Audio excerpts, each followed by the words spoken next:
Here is a quick video about enhancing in-buffer completion in Emacs so that we can get a nice pop-up with suggestions as we type, just like you would see in a modern IDE. In Emacs, completions refer to the feature that helps us enter arguments by filling in the rest of a partially typed word. There are two types of completions: in-buffer completions and mini-buffer completions. In-buffer completions are the kind you use while writing code right inside a regular buffer. Mini-buffer completions pop up when you're entering commands and they appear in the mini-buffer. We're going to be focused on in-buffer completions in the context of code completion.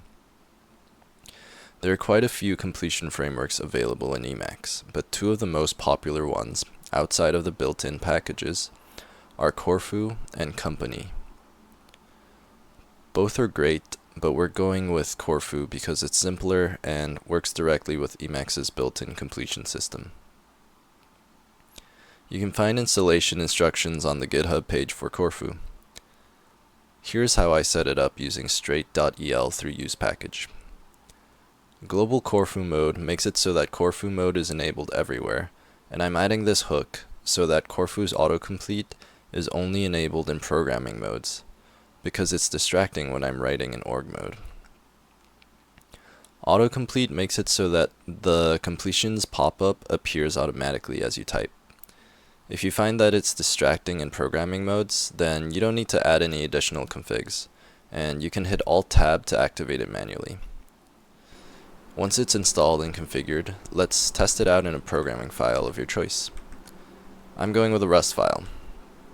As we start typing, we'll see that we get some suggestions appear in a pop-up menu. We can navigate through the selections with the up and down arrow keys, or Alt-N and Alt-P.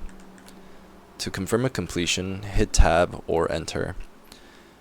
To get more information on any of the completion suggestions, hover over it and press Alt-H. This is how my in-buffer completions are set up in Emacs, but there are so many other ways to do it. As of Emacs 30, there's a built-in mode called completion preview mode, which is even lighter and integrates directly with Emacs's native completion system. If I were using Emacs 30, I would probably use a combination of completion preview mode and company mode. I'll try that setup soon and maybe make a video about it. Let me know in the comments how you've set up completion in Emacs, or if you want to see more config videos.